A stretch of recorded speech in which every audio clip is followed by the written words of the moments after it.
Welcome, everyone. Thank you so much for coming to our philosophy soirée. Oh, thank you so much. That's so much better. Thank you so much for coming tonight. Welcome to our philosophy soirée and the official launch of our community, Being and Becoming, a Community for the Curious. My name is Sophia. And my name is Maribel. So welcome to everyone, and thank you so much for making it out here tonight. The event that we have planned for you is meant to be a celebration of philosophy and of creating spaces for philosophy that are open to people of all backgrounds and from all walks of life. Chances are you're already doing philosophy in some form. Whether you're an armchair philosopher, or you've come to our cafes, or you simply enjoy the matrix. You, believe it or not, are practicing philosophy. So, what sets a regular conversation apart from one you might have when you come to our cafes? Well, a philosophical conversation centers on topics that are fundamental to how we go about our lives, that often get taken for granted. Consider the topics that we will be thinking about in our mini cafes later this evening. For instance, that is, consider if you think the following questions have straightforward answers. What is love? What is morality? What is a good life? And what does it mean to be the same person over time? Oddly, even if you have a straightforward answer, it's unlikely that you'll find another person who you completely agree with. The practice of public philosophy can get us closer to making sense of these perplexing questions together. So one reason why we think philosophy is so important is it allows us to once again become enchanted by the mundane. So we think about concepts like kindness, duty, justice, love. When we do philosophy, or when we consider these concepts in a philosophical forum, they lose their abstraction and they become real as we turn them around in our hands, as we take different perspectives on them and exchange them between our friends and interlocutors. As we do this, we begin to see the world differently. We begin to see it anew. And as we change and become active participants in our lives, we begin to see the world as magical, as enchanting, and definitely not mundane. The only thing that philosophy demands of us is that we remain curious.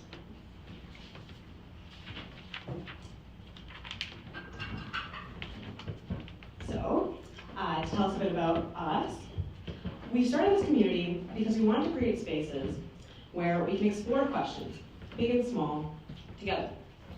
By coming together and engaging in philosophy, we build deeper connections, and as those who have come to our cafes will know, raise new questions or learn something new that can strike a change in our lives. So what have we done since September? I'm seeing some new faces, some old faces, some familiar faces, I should say. Thank you so much for coming. You probably...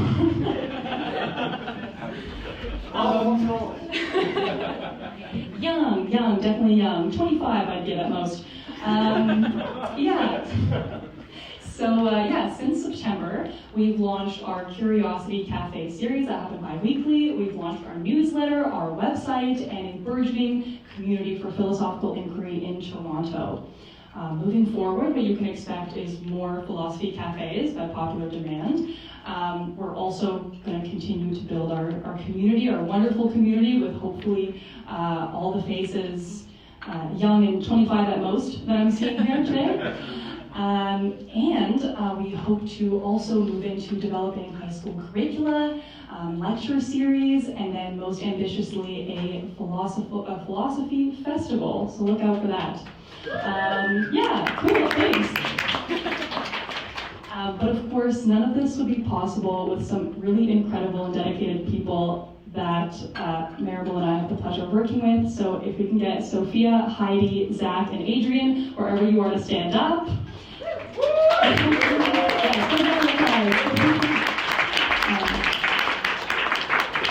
If you haven't met these individuals, please say hi to them after the keynote speeches. They are absolutely wonderful, and we are so lucky to have them on our team. So thank you so much. Without further ado, I'll pass it on to Maribel to introduce our first speaker. Great. So just before we begin, I ask you to please save your questions until the end of all 3 keynotes. We'll have a quick 10-minute question and answer session, and we'll be able to ask direct questions during that time. So, it is my pleasure to introduce our first speaker today. Her name is Alexandra Gustafson, and she is a philosophy Ph.D. candidate at the University of Toronto, SSHRC Canada Graduate Scholar, and she is an award-winning educator and the author of such public philosophical essays as Why It Can Be Sublime to Love Someone Who Doesn't Love You Back, and Love Transcends the Self. Please welcome Alex.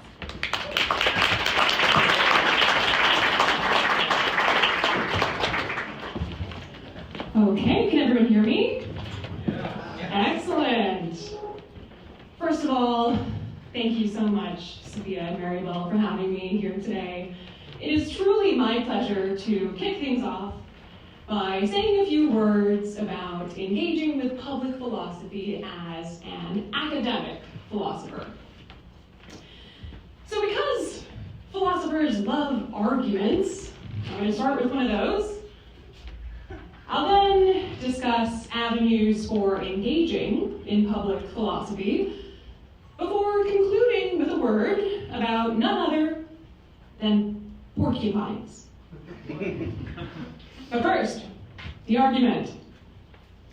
Why engage with public philosophy as an academic philosopher?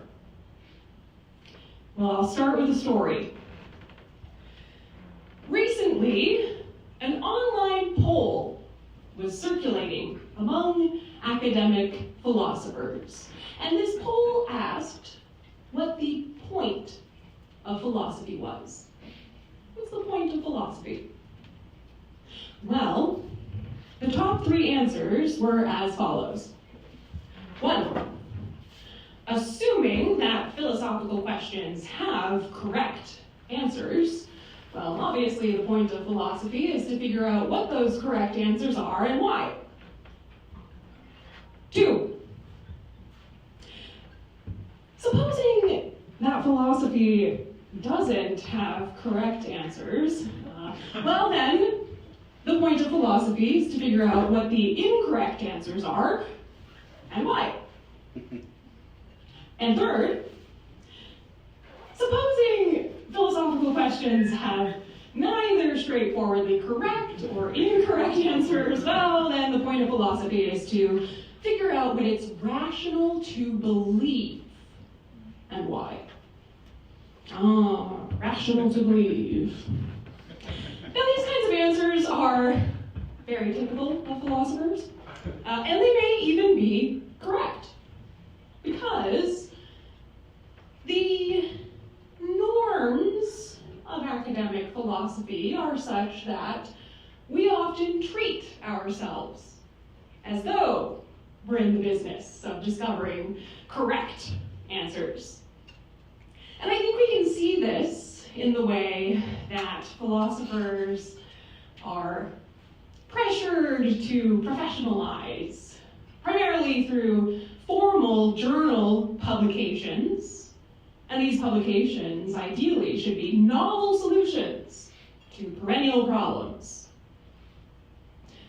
Now, finding correct answers is notoriously difficult, and so for this reason, the norms of philosophy also sometimes treat us as though we're in the business of just finding those incorrect answers.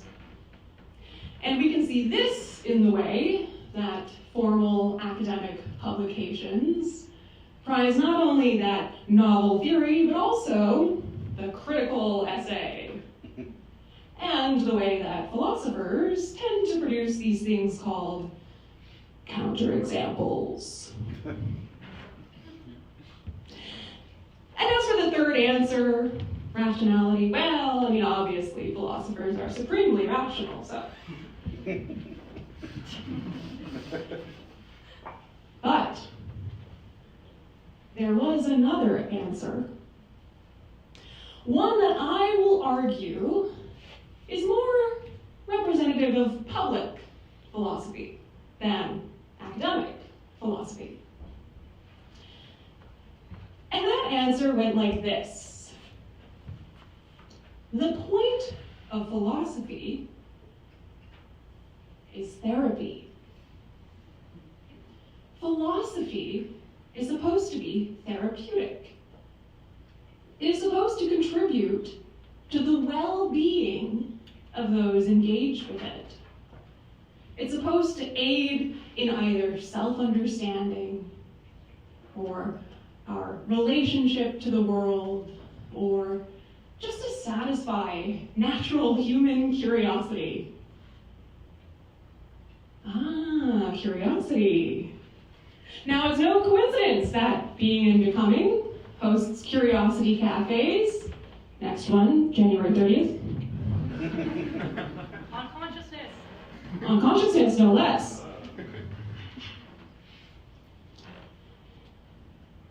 Philosophy needs curiosity. Curiosity is as fundamental to philosophy as its very name. Philosophy, from the Greek philos sophia, the love of wisdom.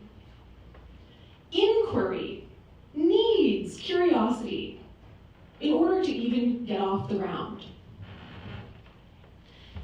However, in a field that is increasingly professionalized, that increasingly treats us as though we're in the business of discovering truths or falsehoods, there's increasingly little space for the therapeutic value of philosophy.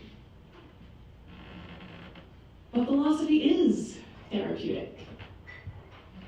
Another Greek word, therapia.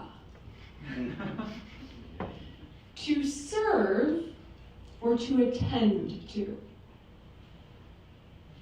By attending to ourselves and the world philosophically, we come to discover things about the world, our nature, the human condition, that otherwise is frighteningly impenetrable. Now, if you agree with me that at least part of the value of philosophy is its therapeutic nature, you may be interested in how to go about engaging with this therapy. It turns out there is no shortage of ways. So, if you are an academic philosopher, or if you are studying philosophy, how do you go about doing public philosophy? Well, first of all, there's the classic public philosophical essay. You can find these in humanities or idea magazines. I particularly like Aeon and their sister magazine, Psyche, which has a section dedicated to therapia. There are also newspapers. A philosopher at the University of Toronto, Tom Herka, had an ethics column in the Globe and Mail for several years. Less formal, there are, of course, blog posts. You can write a blog post for someone else's blog or create one yourself. So Peter Limberg of the Stoa, who we will be hearing from shortly, hosts his own blog on Substack. But maybe you want something more modern, or something that involves more immediate engagement. Well, in that case, I would recommend social media. The website formerly known as Twitter has a community called Philosophy Twitter. TikTok has Philosophy Talk. There's YouTube, Instagram as well. But if you want something that's not in the written format, you prefer something that's a little more audio-visual, well, then I would recommend podcasts. William Paris, who we will also hear from later, co-hosts a podcast called What's Left of Philosophy. I would also recommend Overthink, a podcast hosted by two academic philosophers out in California. And there's also good old-fashioned radio. So ABC Radio hosts a program called The Philosopher's Zone that I would recommend. And so really, you see, there is no shortage of ways to engage with public philosophy. One can attend talks like this, Curiosity Cafes, January 30th.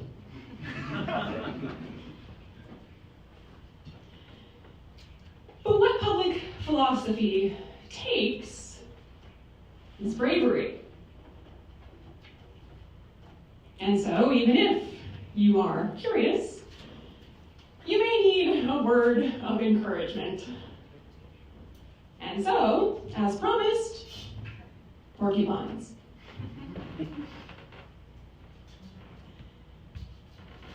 It was the 18th century German philosopher, Arthur Schopenhauer, who said that people are like porcupines. So says Schopenhauer, we gather together for warmth, but in so doing, we poke each other with our quills. And so, says Schopenhauer, a man with some heat in him prefers to remain outside, where he will neither prick anyone else nor get pricked himself. Now I'm going to argue that Schopenhauer's solution is one of those incorrect ones. There is another way. The porcupine could also roll over, exposing its soft underbelly. Now, no doubt, this increases the risk of getting pricked, but it also creates an opportunity for true warmth. Because if another porcupine was to roll over, and the two to press their soft underbellies together, then neither would get pricked or be cold. I think that these two porcupines are the public philosopher and the philosophical public. Two porcupines who, even with some philosophical heat in themselves, decide to roll over. And so I invite all of you to be the porcupine you want to see in the world tonight. To roll over and engage with philosophy as therapy. Thank you.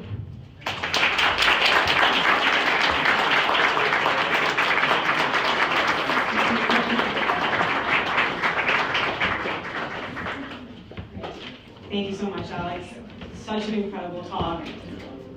I now am ready to get into the cafes, all porcupine belly up.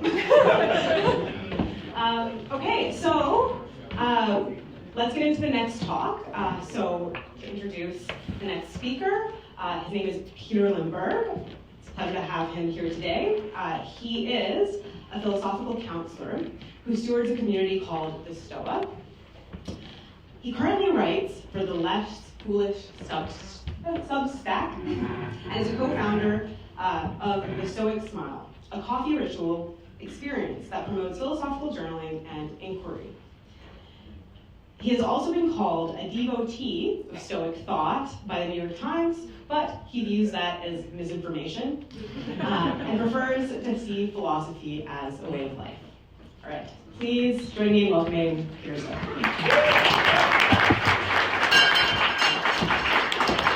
Thank you. All right, thank you, Becoming, for inviting me. And yeah, I'm going to argue. I appreciate that Alexandra did an argument for public philosophy.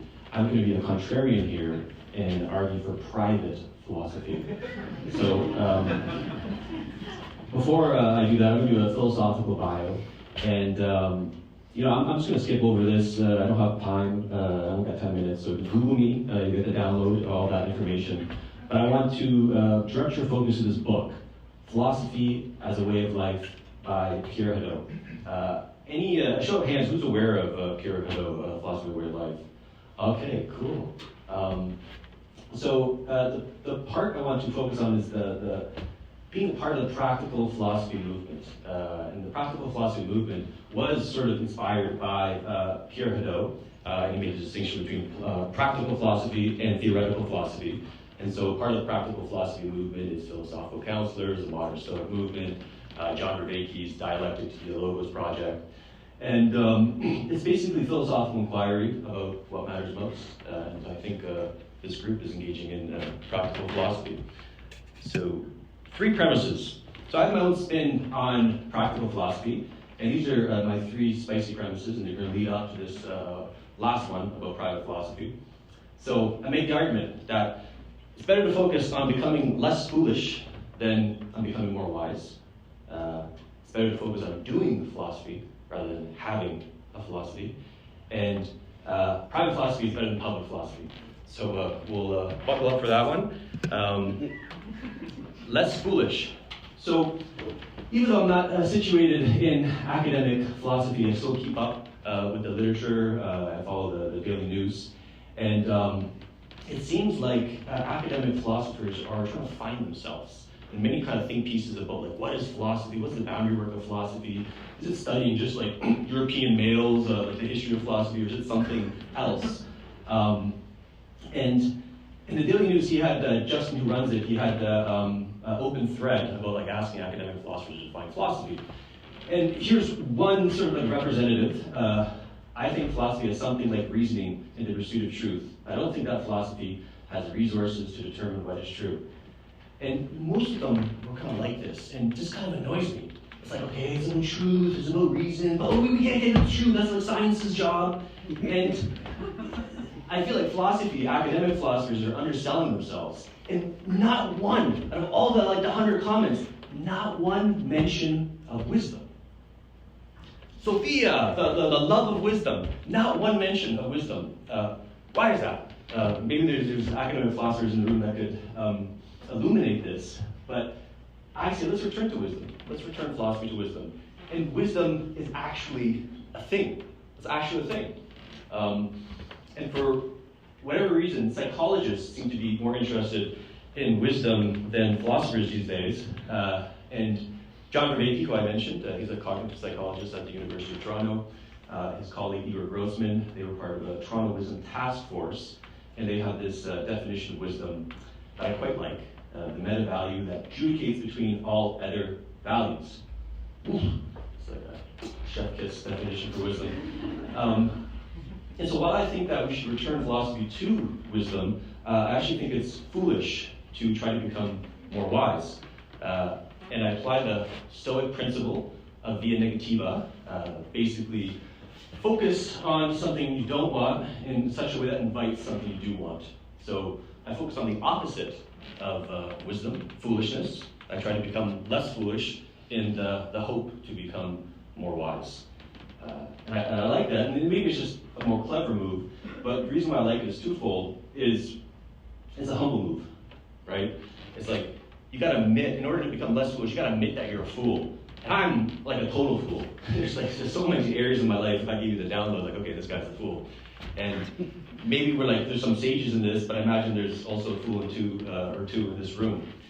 And so meeting your fool, coming from a place of humility, it also avoids wisdom signaling, because when you talk too much about wisdom, and even if you don't think you're wise, It leads to kind of like a social asymmetry, weird cult-like dynamic, especially if you talk oppressively. So don't wisdom signal.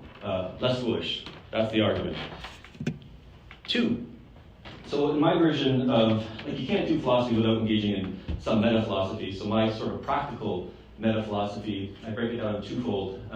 Doing philosophy and having philosophy. So doing philosophy is basically philosophical inquiry.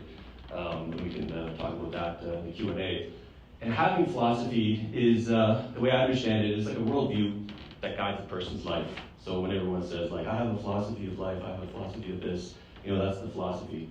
Saying it with more philosophical geekiness, I kind of think of it as the is and ought coordinates in logical space, which is a term from Wittgenstein.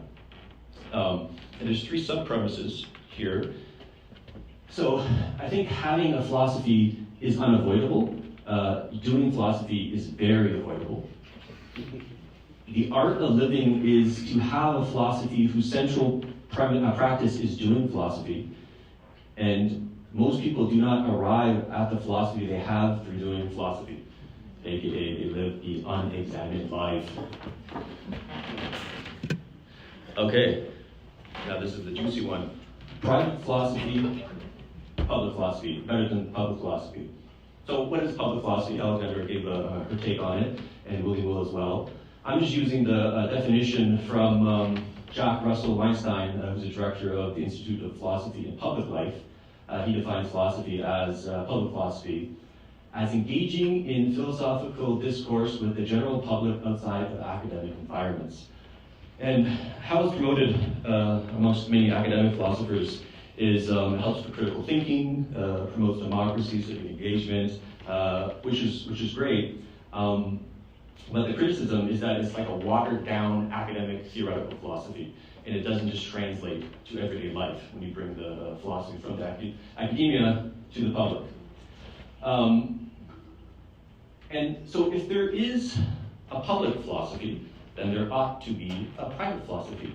But we don't hear much people talk about private philosophy. If you kind of Google it, there's no kind of like advocacy for private philosophy. There's no institute of private philosophy. And what is private philosophy? Some examples. You can engage in leisurely philosophy walks, thinking about the deep issues. Engage in private journaling. Ta es huten, things to oneself. This is what the Stoic practice of journaling, something that I've been doing for years. We have collective journaling every day at the Stoa, 8 a.m. You can follow it on the Substack. And non-recorded one-on-one inquiries, whether with philosophical counselors or friends of virtue. And I would break down both private philosophy and public philosophy into 2 dimensions. One is the kind of the doing philosophy, so having a space to engage in philosophizing publicly or privately. And the other dimension is having a philosophy. One's philosophy is having more or less publicity or privacy. I would see both of these dimensions on a spectrum. And here's the contention. So I wrote this article, Private Philosophy, Public Philosophy, and I ended with this argument. Without a substantial practice of private philosophy, I doubt those engaging in public philosophy possess autonomy over their thoughts. I think I'm out of time, so I'm not going to unpack this argument further, so we might wait for the Q&A, but I'll pause there. Thank you.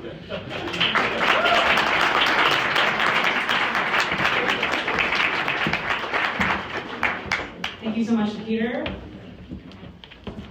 Okay, so something to chew on for the Q&A, and let's move on to our final speaker. So today I'm introducing Professor William Paris. He's an assistant professor in philosophy at the University of Toronto. He is an associate editor for the Journal of Critical Philosophy of Race. He's also a co-host on the podcast What's Left of Philosophy, and an author of the forthcoming monograph, Race, Time, and Utopia, Critical Theory and the Process of Emancipation. Let's please give a warm welcome to Professor William Paris.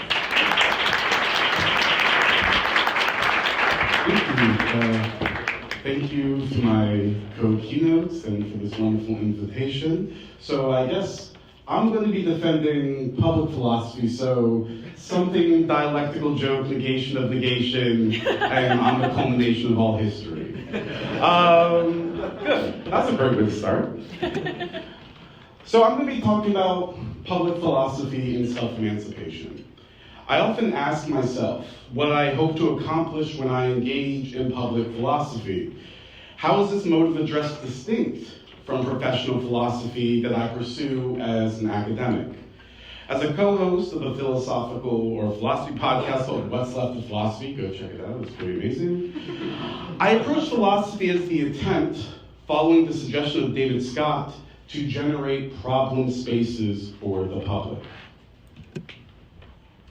Scott defines a problem space as a historically contingent ensemble of questions and answers around which a horizon of identifiable stakes hangs.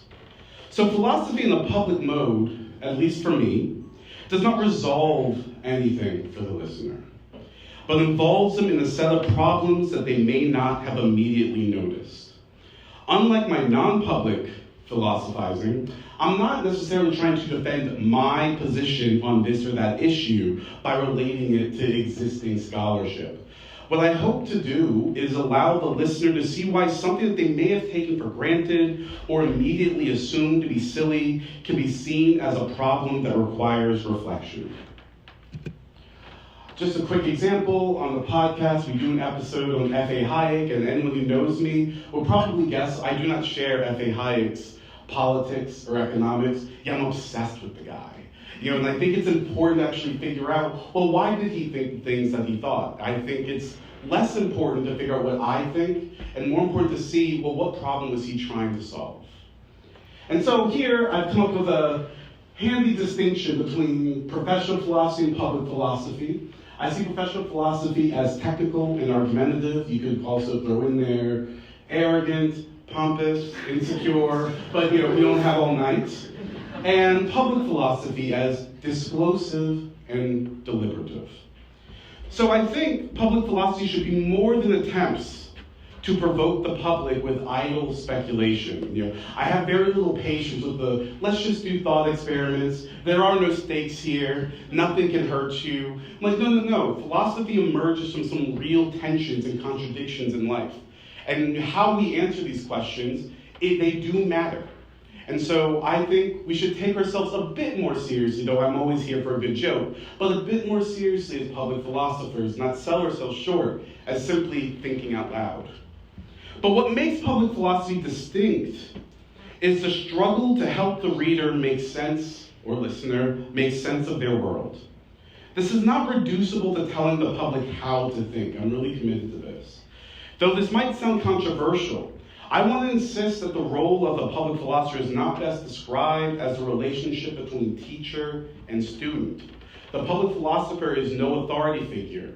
They do not have special access to the answers for our social problems, and nor are they the clever but disinterested observer who can discuss all sides of a given issue. Against these two alternatives, I tend to think that the public philosopher aims at making social problems intelligible for the public. The wager here is that public philosophy makes problems intelligible and allows or enables the public to acquire new resources from which to act collectively. You can read here how I'm distinguishing the functions of the professional philosopher and the public philosopher. I won't read it out in the interest of time, but what I want to focus on is the public philosopher should have an interest in self-emancipation. And so to see a problem, I think, requires adopting not only a particular perspective, but a set of assumptions and dispositions against which some issue is seen as a source of frustration.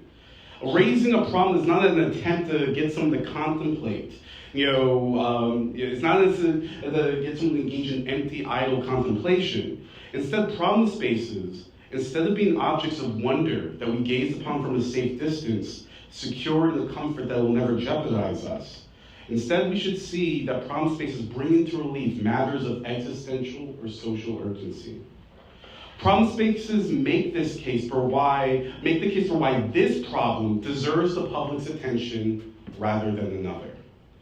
And much like when W.E.B. Du Bois famously reflected back to the reader the question, how does it feel to be a problem? Public philosophy should involve the listener in a world where there are real stakes to how we characterize and solve these issues. What is paradigmatically public about the philosophical writing of Du Bois' The Souls of Black Folk is his attempt at unveiling the world of his readers as an historically fragmented world where civic values are profaned, institutions dysfunctional, and social consciousness made ignorant of itself. I truly think this is one of the great insights of Du Bois' text, where what he's trying to show is that the majority of the American public do not even understand why they do what they do. Du Bois involves the public in this problem space of racism by alternating between the excavation of this strange experience of being a problem and providing rich sociological descriptions of how American life produces the problematic experiences of racism. The text, as you can see here, it begins with this slightly amused reflection on how whites, who clearly take themselves to be non-racist, cannot help but constantly call attention to his race and assure him of his virtue. I wish I could say things have changed in the century, but many people have tried to remind me how much they don't see my race. I appreciate it. Makes me feel safe. They tell him how they know an excellent colored man or perform their outrage at racist policies of the South. Du Bois notes that most people take themselves to be virtuous. They flatter themselves with a reflection of who they wish they were. Souls takes this desire for virtue and turns a mirror on it to demonstrate how this performance of virtue evades confronting the dysfunctions of American society. To make sense of souls, the reader must ask themselves why Du Bois sees American society as not only alienating but in need of reform. Confronting a problem is always an estranging experience, and Du Bois creates a problem space by getting the public to see that the society they take for granted from another angle is actually strange and perhaps unjustifiable. If it is unjustifiable, then the public will have to produce new answers for how they may live together. And so public philosophy is always a response to one's time. A particular public, embedded in specific historical context, proceeds and calls for a philosophical response. So the public philosopher is not someone from on high. They're always already engaged in a response to what is occurring and trying to elucidate what is blocking free action. And so philosophy is driven to become public not because it already has the answers, but because the public, in public thought has become blocked. Its interest is in provoking the public towards self-emancipation by illuminating what constrains us and how we tend to deceive ourselves. It is this interest in self-emancipation, I think, that makes public philosophy distinct. Philosophy can come to no one's rescue. I know, I shouldn't say that as a professional philosopher. I should say, we're going to solve all your problems, but the thing is, we cannot do that. Instead, our work on ideas, it may be necessary, but it's certainly not sufficient for achieving a freer and more rational social life. Public philosophy's hope can only emerge from and be completed in the conscious work of the public.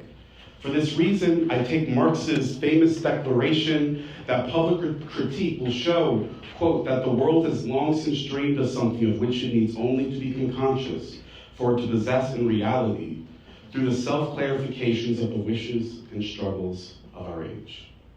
By posing problems, public philosophy can estrange the public from our mystified common sense and point in the direction of good sense. The public philosopher is not disinterested in the Emancipation Society.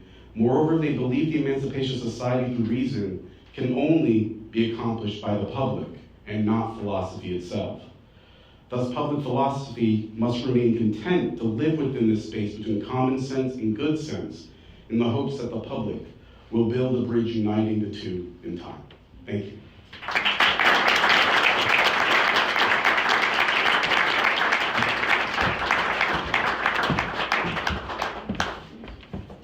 Thank you so much, Professor William Ferris. And thank you again to all of our wonderful speakers. So we are going to move now into our question and answer session. So if I can have all three speakers come up to the front so we can start the panel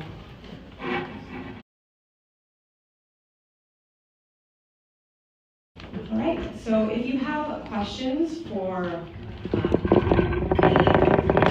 speakers, or if you have questions for all of the speakers, please raise your hands, and we'll call on you in turn.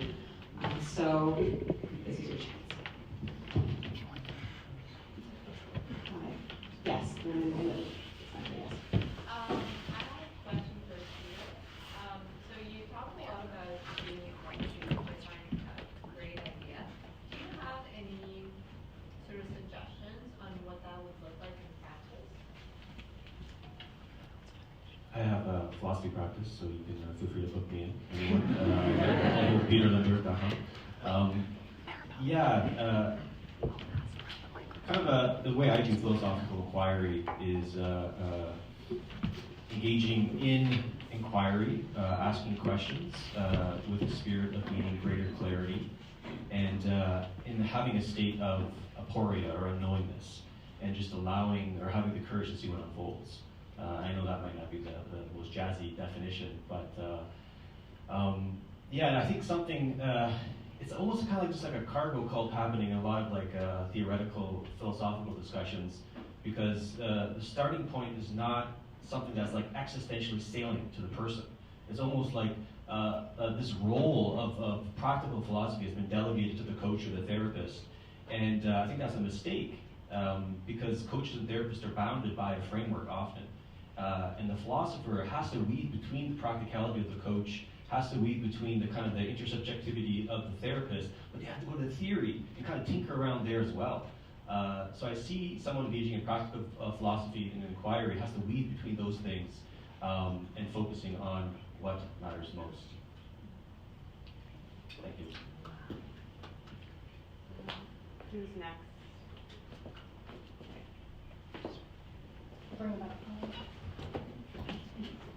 My question is for Professor Paris. I totally agree that philosophy deals with things that are important and are at stake. How do you deal with oftentimes when you lay out uncomfortable problems that you believe are incredibly important, the sort of resistance that comes up for those who see philosophy as merely idle curiosities, or who don't want to confront the problems at hand? How do you, because there needs to be an attitude shift, that there are an openness to sort of these kinds of issues, that this kind of discourse involves things that are at stake, and it's not just mere, it'll evolve, dealing with them will involve not just mere chatter, but action. Yeah, so, can you hear me? That's a very good question. I like what Alexandra said about the therapeutic part. And here's how I would answer your question. Part of what I think public philosophy, when it's done well, it should press on certain symptoms, not to be too psychoanalytic, certain symptoms that we are interested in denying and covering up. And so, for me, it is not that public philosophy can give marching orders and make people have an attitude or what you're calling a dispositional shift. But what it can do is point to those nodes of resistance and continue prodding at them, unpacking them, not letting them simply get buried again or repressed as things that don't matter. Now, that is when facing the public. I could imagine there could be resistance in professional philosophy, but I think that matters less to the public. That's more something that I would have to work through, but I try to work through it by saying, so why is it that we do what we do? And why is it that it's important to make it seem as if public philosophy is less legitimate than professional philosophy? It's important only to talk to our peers rather than those outside the academy. But I tend to think if what you're saying is starting to encounter some resistance, there's something to be discussed there. And when I'm thinking sort of the therapeutics or psychoanalytic way, that resistance, that tension, that's something that we need to be free of, rather than turn away from and try to bury.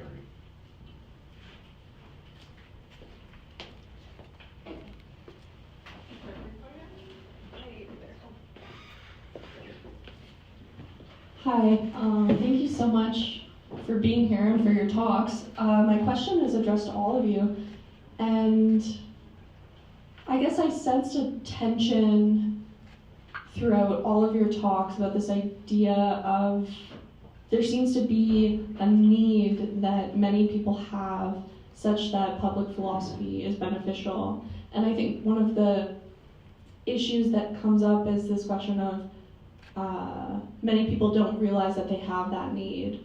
So I think my question is, what are the ways of kind of bridging that gap where I think the notion of problem spaces is very effective in like posing this, but how do you impose a problem space on someone in such a way that they're willing to engage with it or that they don't immediately want to run in the other direction, so to speak. So I'm interested to hear kind of if any of you have insights about the best ways to kind of proceed in introducing these problems without kind of creating existential crisis. Yeah, that's a tough one. I'm going to advocate again for curiosity. I think that when we approach someone else with curiosity rather than, say, hostility, this creates an opportunity for sincere reflection on both parties' parts.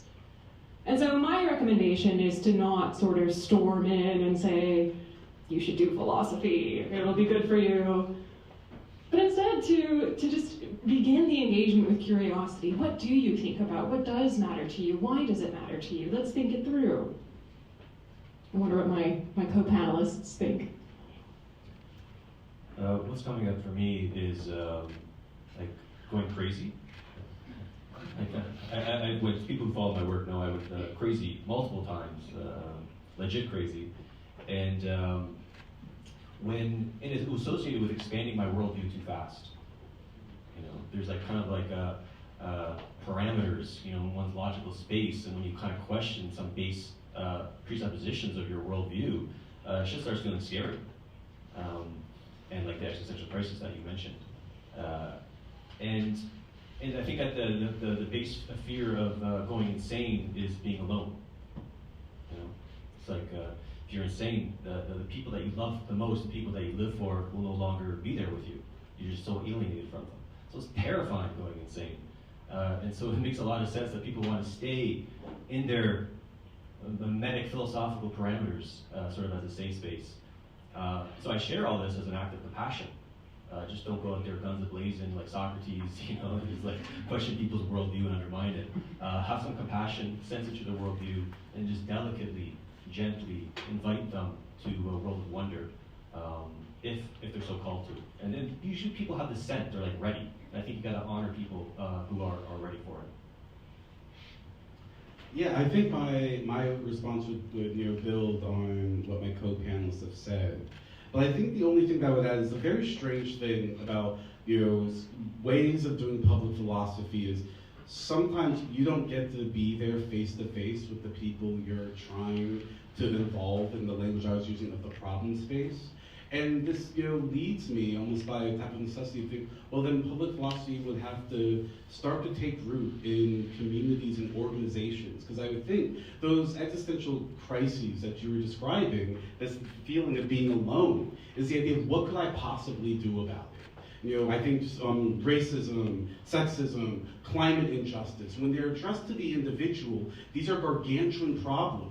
And it can seem as if there's nothing I personally could do about it. So maybe I should run away, I should despair, I should ironically laugh about it. But what I was trying to articulate in public philosophy is not just seeing a problem, but connecting that problem with the agencies that feel like they could do something about it. And this is why professional philosophy is very bad at this. We are very isolated. We have our own types of collectivity. We go to New York for conferences and all of that and really try to pretend like what we're doing there deeply, deeply matters. But when it comes to bringing it outside, well, you don't have as much control over your ideas once it's, infusing into a community in action. And we have to be ready to sometimes follow other people and how they're going to solve it. But, I take it that to do that. People need to feel like, as you they say, that they're not alone in this, that they're not alienated in this, and I don't think the public philosopher on their own can create that, but they must be open to it.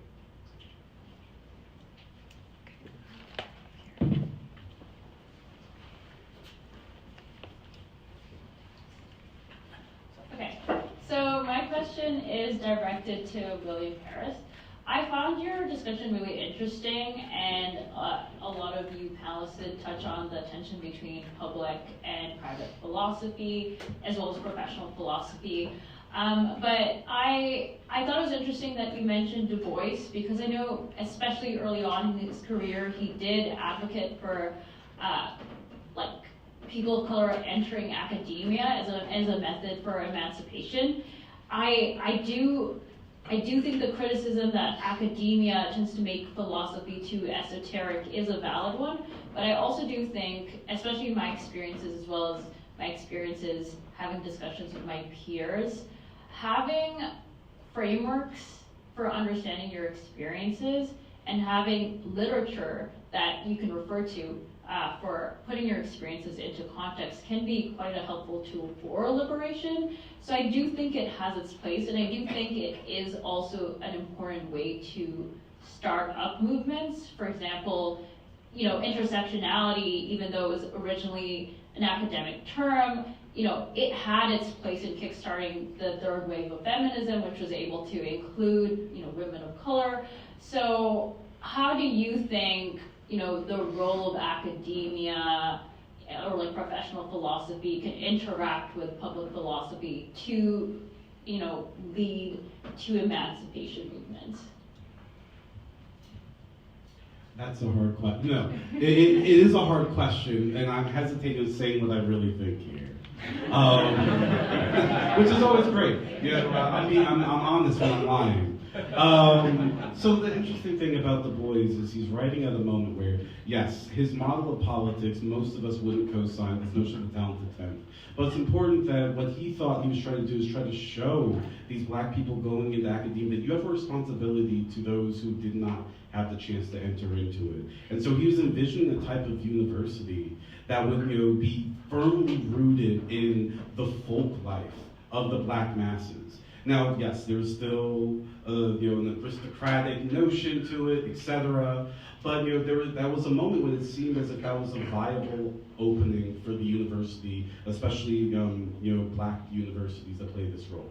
We live in a very different time, and so the thing I don't want to say, but I'm required to say, is I think we live under very different material conditions. The university is very much separate from the life of many, many people. And that is because it's been overgrown with incredible amounts of bureaucracy, material incentives. I'm not trying to show my Marxist card, but a type of division of labor between the thinking and the doing has unfortunately been rooted so deep in the society. And so for this to happen, I would have to say, though don't quote me on this, the university would have to change for it to play that function again. And the willpower and the social agencies to do that, they might be emerging, but they're not quite there yet. And so I don't want to pretend that me as a professional philosopher, I can just do it because I really believe in it. I'm constrained as well because I can't do it on my own as much as I might want things to be different. All right, so we only have time for one more question. Sure. Yeah. Just wait, just 1 second. Oh, she's going to run the mic to you.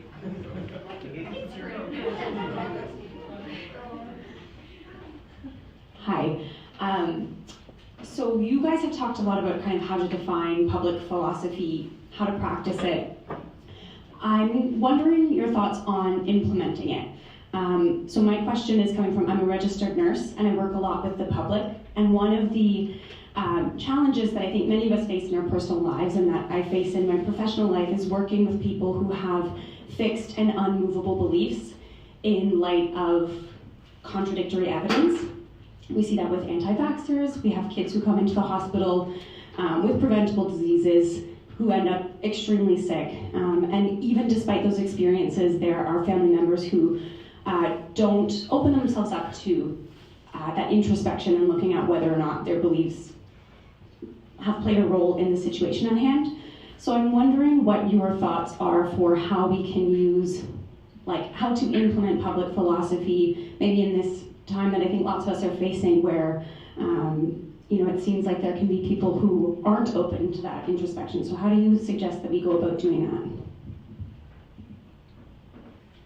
Yeah, thank you so much for this excellent question. Sorry, you're right behind a pillar. There you are. Hello. My recommendation is, again, to be the porcupine. I think that when we are vulnerable first, when we are authentic, when we demonstrate our own process of introspection, this may not immediately kick off the process and introspection, in someone else, but I think it does plant the seed, right? It demonstrates that other people are willing to analyze their own beliefs and change them if the evidence suggests that they should. And so I think we can model the kind of behavior that we would like to see in other people. Again, I would return to the last premise, is that I'm skeptical of public philosophy. I don't think you have a robust practice of private philosophy, and if you're exclusively philosophizing, that always means other eyes and ears. That if you're always philosophizing for a paper to be graded or to submit to an academic journal, or get a Substack post like or a podcast listen to, I'm skeptical that actual philosophizing is happening. And why I say that, because I would never underestimate the violence of consensus and groupthink. And so this is why I recommend a private philosophy, having a practice because philosophy, really philosophizing and letting it rip is dangerous, because you can't control where the truth wants to take you. So you need kind of like a safe space to be dangerous, and you private philosophy for that. And the practice that I recommend is journaling, culture of journaling.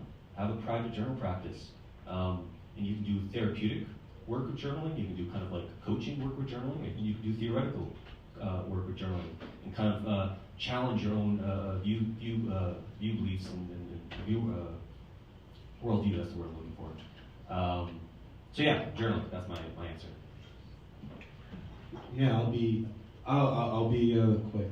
So this notion of problem spaces that I was trying out, it's important to remember that the art, and it is an art of creating a problem space, is yes, inducing a type of disposition, but to do that, you have to also understand that other people have different dispositions such that problems hit them differently. And I think part of the way of approaching a situation like that is to allow yourself to reflect on what must the world be like or appear like to them for them to take this as being the reasonable thing to do. Even though I work in utopia, I'm not generally an optimist. And I think the two are different. You can talk about that later. But I am, I do think that people feel that they have good reasons for things. And I think it's not good to think that, one, people constitutively cannot be moved by reasons, or that people are absolutely incoherent and irrational. Because if you really do think that, then there is no hope. There's nothing you can do, and all you can do is condescend to the person. And so beginning from that, that moment of a type of empathy, and I like how Du Bois describes seeing oneself through the eyes of another. Initially, that's painful, but he thinks that gives a type of second sight. That is a knowledge for the black subject, but that we don't need to keep it in the realm of race. And so asking yourself that sort of, the technical language is transcendental question of what must the conditions of possibility be for that to appear to them as the way to go. Start there. Okay, so that's everything. Please join me in another round of applause. Thank you again to our panelists. So I'm going to hand the mic over to Sophia, and she's going to wrap things up. And our panelists are welcome to sit back in the original seats. Thank you so much. That was absolutely fantastic. Thank you so much. Can we just have one more round of applause for our panelists?